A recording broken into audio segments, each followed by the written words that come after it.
ॐ श्रीगणेशाय नमः। ॐ श्री दुर्गादेव्यै नमः। ॐ नमश्चण्डिकायै। ॐ श्रीगणेशाय नमः। ॐ देव्यै नमः। ॐ अथ देव्याः कवचम्।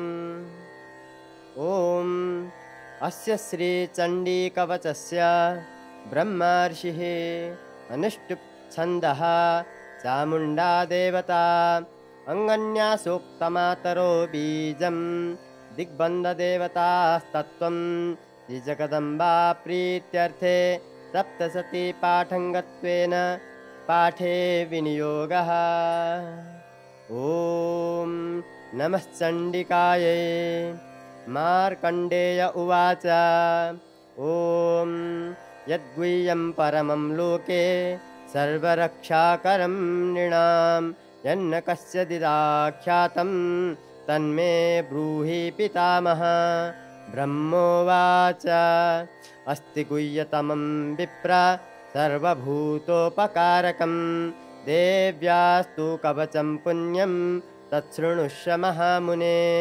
प्रथमं शैलपुत्री च द्वितीयं ब्रह्मचारिणी तृतीयं चन्द्रघण्टेति कुष्माण्डेति चतुर्थकं पञ्चमं स्कन्दमातेति षष्ठं कात्यायनीति च सप्तमं कालरात्रीति महागौरीति चाष्टमं नवमं सिद्धिदात्री च नवदुर्गाः प्रकीर्तिताः।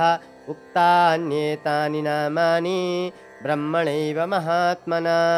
अग्निना दह्यमानस्तु शत्रुमध्ये गतोरणे विषमे दुर्गमे चैव भयार्ताः शरणं गताः न तेषां जायते किञ्चिद् अशुभं रणसङ्कटे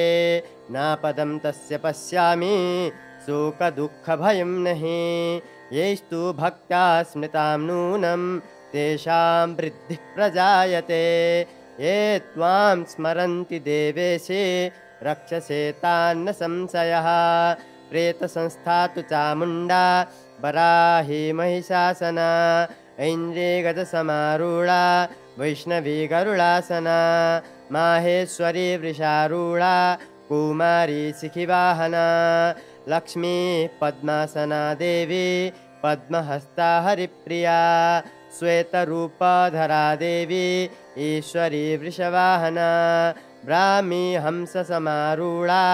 सर्वाभरणभूषिता इत्येता मातरः सर्वाः सर्वयोगसमन्विताः नानाभरणशोभाढ्या नानारत्नोपशोभिताः। दृश्यन्ते रथमारूढा देव्यः क्रोधसमाकुलाः शङ्खं चक्रं गदां शक्तिं हलं च मुसलायुधं खेटकं तोमरं चैव परशुं पाशमेव च कुन्तायुधं त्रिशूलं च सार्ङ्गमायुधमुत्तमं दैत्यानां देहनाशाय भक्तानामभयाय च धारयन्त्यायुधानीत्थं देवानां च हिताय वै। नमस्तेस्तु महारौद्रे महाघोरपराक्रमे महाबले महोत्साहे महाभयविनाशिनी त्राहि मां देवि दुष्प्रेक्षे शत्रूणां भयवर्धिनी प्राच्यां रक्षतु मामैन्द्रे आग्नेय्यामग्निदेवता दक्षिणे वतु वाराही नैऋत्यां खड्गधारिणी प्रतीच्यां वारुणी रक्षेत् वायव्यां मृगवाहिनी उदीच्यां पातु कुमारी ऐशान्यां शूलधारिणी ऊर्ध्वं ब्रह्माणि मे रक्षेत् अधस्ताद्वैष्णवी तथा एवं दश दिशो रक्षेत् चामुण्डा शववाहना जया मे चाग्रतः पातु विजया पातु पृष्ठतः अजिता वामपार्श्वे तु दक्षिणे चापराजिता शिखामुद्योतिनी रक्षेत् उमामूर्ध्नि व्यवस्थिता मालाधारी ललाटे च भ्रुवौ रक्षेत् यशस्विनी त्रिनेत्रा च भुवोर्मध्ये यमघण्टा च नासिके शङ्खिनी चक्षुषोर्मध्ये श्रोत्रयोर्द्वारवासिनी कपोलौ कालिका रक्षेत् कर्णमूले तु साङ्करी नासिकायां सुगन्धा च उत्तरोष्ठे च चर्चिका अधरे चामृतकला जिह्वायां च सरस्वती दन्तान् रक्षतु कौमारी कण्ठदेशे तु चण्डिका घण्टिकां चित्रघण्टा च महामाया च तालुके कामाक्षी चिबुकं रक्षेत् वाचं मे सर्वमङ्गला ग्रीवायां भद्रकाली च पृष्ठवंशे धनुर्धरी नीलग्रीवा वही कण्ठे नलिकां नलकूबरी स्कन्धयोः खड्गिनी रक्षेत् बाहु मे वज्रधारिणी हस्तयोर्दण्डिनी रक्षेत् अम्बिका चाङ्गुलीषु च नखाञ्चूलेश्वरी रक्षेत् कुक्षे रक्षेत् कुलेश्वरी स्तनौ रक्षेत् महादेवी मनःशोकविनाशिनी हृदये ललिता देवी उदरे शूलधारिणी नाभौ च कामिनी रक्षेत् गुह्यं गुह्येश्वरी तथा पूतना कामिका मेढ्रं गुदे महिषवाहिनी कट्यां भगवती रक्षेत् जानूनी विन्ध्यवासिनी जङ्गे महाबला रक्षेत् सर्वकामप्रदायिनी गुल्फयोर्नारसिंहीं च पादपृष्ठे तु तैजसी पादाङ्गुलीषु रक्षेत् पादधस्तालवासिनी नखान्नष्टा कराली च केशाश्चैवोर्ध्वकेशिनी रोमकूपेषु कुबेरी त्वचम्बागीश्वरी तथा रक्तमज्जावसा मांसा न्यस्थि मेदांसि पार्वती अन्त्राणि कालरात्रिश्च पित्तं च मुकुटेश्वरी पद्मावती पद्मकोशे कफे चूडामणिस्तथा ज्वालामुखी नखज्वाला मभेद्या सर्वसन्धिषु शुक्रं ब्रह्माणि मे रक्षेत् छायां छत्रेश्वरी तथा अहङ्कारं मनोबुद्धिं रक्षेन्मे धर्मधारिणी प्राणापानौ तथा व्यानम् उदानं च समानकं वज्रहस्ता च मे रक्षेत् प्राणं कल्याणशोभना रसे रूपे च गन्धे च शब्दे स्पर्शे च योगिनी सत्त्वं रजस्तमश्चैव रक्षेन्नारायणी सदा आयु रक्षतु वाराहे धर्मं रक्षतु वैष्णवे यशः कीर्तिं च लक्ष्मीं च धनं विद्यां च चक्रिणी गोत्रमिन्द्राणि मे रक्षेत् पशून् मे रक्ष चण्डिके पुत्रान् रक्षेन्महालक्ष्मी भार्यां रक्षतु भैरवी पन्थानां सुपथा रक्षेत् मार्गं क्षेमकरी तथा राजद्वारे महालक्ष्मीर्विजया सर्वतः स्थिता रक्षाहीनं तु यत् स्थानं वर्जितं कवचेन तु तत्सर्वं रक्ष मे देवी जयन्ती पापनाशिनी पदमेकं न गच्छेतु यदिच्छेच्छुभवात्मनः कवचेनावृतो नित्यं यत्र यत्रैव गच्छति तत्र तत्रार्थलाभश्च विजयः सार्वकामिकः यं यं चिन्तयते कामं तं तं प्राप्नोति निश्चितं परमैश्वर्यमतुलं प्राप्स्यते भूतले पुमान् निर्भयो जायते मर्त्यः सङ्ग्रामेष्वपराजितः त्रैलोक्ये तु भवेत् पूज्यः कवचेनावृतः पुमान् इदं तु देव्याः कवचं देवानामपि दुर्लभं यः पठेत् प्रयतो नित्यं त्रिसध्यं श्रद्धयान्वितः दैवी कला भवेत् तस्य त्रैलोक्येष्वपराजितः जीवेत् वर्षशतं साग्रम् अपमृत्युविवर्जितः न्यस्यन्ति व्याधयः सर्वे लूता विस्फोटकादयः स्थावरं जङ्गमं चैव कृत्रिमं चापि यद्विषम् अभिचाराणि सर्वाणि मन्त्रयन्त्राणि भूतले भूचराखेचराश्चैव जलजाश्चोपदेशिकाः सहजा कुलजा माला डाकिनी साकिनी तथा अन्तरिक्षचरा घोरा डाकिन्यश्च महाबलाः ग्रह भूतपिशाचाश्च यक्षगन्धर्वराक्षसाः ब्रह्मराक्षसवेतालाः कुष्माण्डा भैरवादयः नश्यन्ति दर्शनात् तस्य कवचे हृदि संस्थिते मानोन्नतिर्भवे राज्ञः तेजो वृद्धिकरं परं यशसा वर्धते सोऽपि कीर्तिमण्डितभूतले जपयेत् सप्तशतीं चण्डीं कृत्वा तु कवचं पुरा यावत् भूमण्डलं धत्ते च शैलवनकाननं तावत् तिष्ठति मेदिन्यां सन्ततिः पुत्रपौत्रिकी देहान्ते परमं स्थानं यत्सूरैरपि दुर्लभं प्राप्नोति पुरुषो नित्यं महामाया प्रसादतः लभते परमं रूपं शिवेन सह मोदते लभते परमं रूपं शिवेन सह मोदते ॐ इति देव्या कवचं सम्पूर्णम् ॐ अथ अर्गलास्तोत्रम् ॐ अस्य श्री अर्गलास्तोत्रमन्त्रस्य विष्णुऋषिः अनुष्टुप् छन्दः श्रीमहालक्ष्मीर्देवता श्रीजगदम्बा प्रीतये सप्तशती पाठाङ्गत्वेन पाठे विनियोगः ॐ नमश्चण्डिकायै मार्कण्डेय उवाच ॐ जयन्ती मङ्गला काली भद्रकाली कपालिनी दुर्गा क्षमा शिवा धात्री स्वाहा स्वधा नमोऽस्तु ते जय त्वं देवी चामुण्डे जय भूतार्तिहारिणी जय सर्वगते देवी कालरात्रि नमोऽस्तु ते मधुकैटभ विद्रावी विधात्री वरदे नमः रूपं देहि जयं देहि यशो देहि दिशो जहि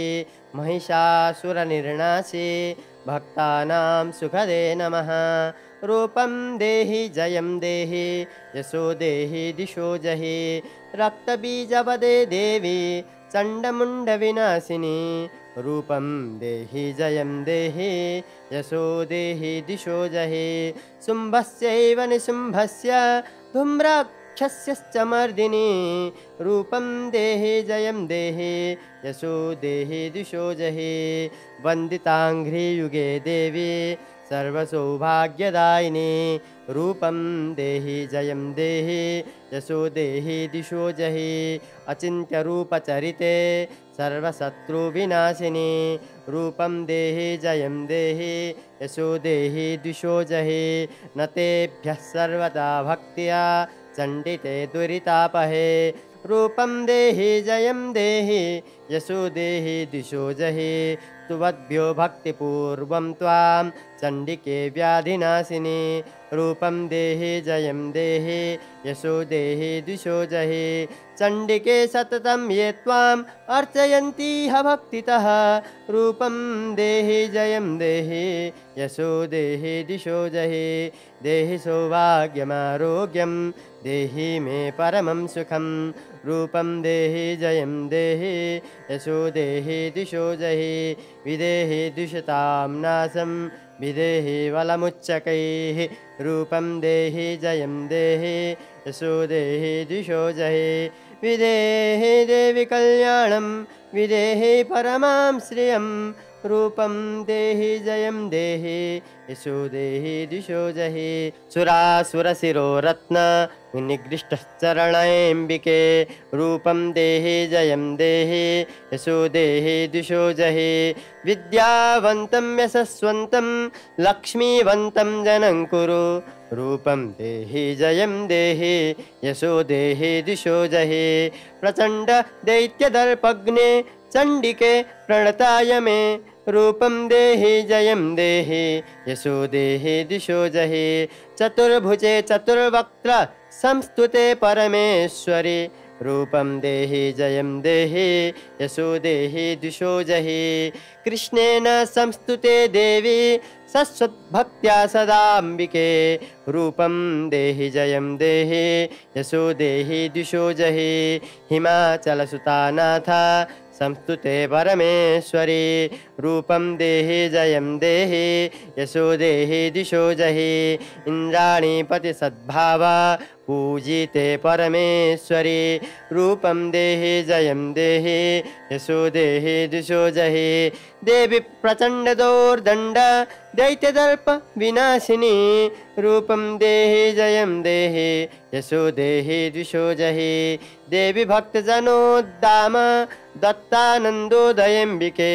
रूपं देहि जयं देहि यशो देहि दिशो जहि पत्नी मनोरमां देहि मनोवृत्तानुसारिणीं तारणीं दुर्गसंसार सागरस्य कुलोद्भवाम् इदं स्तोत्रं पठित्वा तु महास्तोत्रं पठेन्नरः स तु सप्तशती संख्या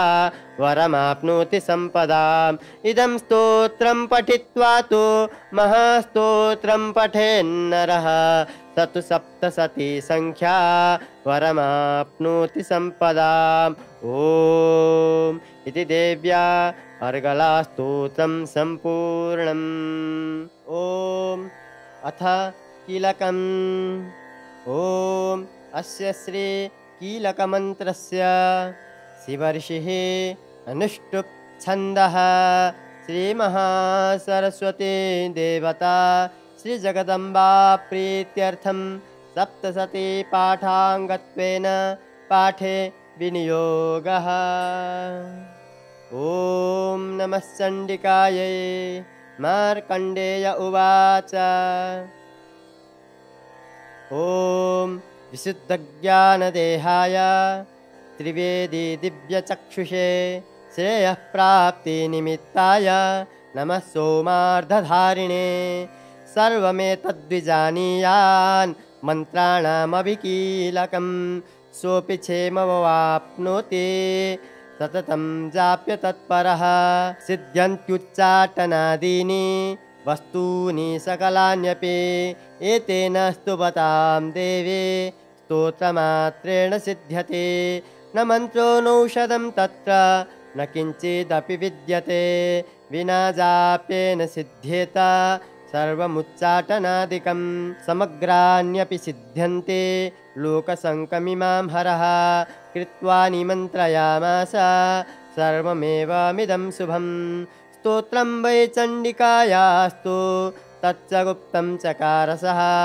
समाप्तिर्न च पुण्यस्य तां यथावन्नियन्त्रणां सोऽपि क्षेममवाप्नोति सर्वमेवं न संशयः कृष्णायां वा चतुर्दश्याम् अष्टम्यां वा समाहितः ददाति प्रतिगृह्णाति नान्यथैषा प्रसीदति इत्थं रूपेण कीलेन महादेवेन कीलितं यो निष्किलां विधायैनां नित्यं जपति संस्फुटं स सिद्धः सगणस्योऽपि गन्धर्वो जायते नरः न चैवाप्यततस्तस्य भयं क्वापीह जायते नापमृत्युवशं याति मृतोक्षमोक्षमवाप्नुयात् ज्ञात्वा प्रारभ्य कुर्वीत न कुर्वाणो विनश्यति ततो ज्ञात्वैव सम्पन्नम् इदं प्रारभ्यते बुधैः सौभाग्यादि च यत्किञ्चित् दृश्यते ललनाजने तत्सर्वं तत्प्रसादेन तेन जाप्यमिदं शुभं शनैस्तु जप्यमानेऽस्मिन् स्तोत्रे सम्पत्तिरुच्चकैः भवत्येव समाग्रापि ततः प्रारभ्यमेव तत् ऐश्वर्यं यत्प्रसादेन सौभाग्यारोग्यसम्पदः शत्रुहानि परो मोक्षः स्तूयते सा न किं जनैः ॐ इति देव्या कीलकस्तोत्रं सम्पूर्णम् ॐ श्रीजगदम्बार्पणमस्तु।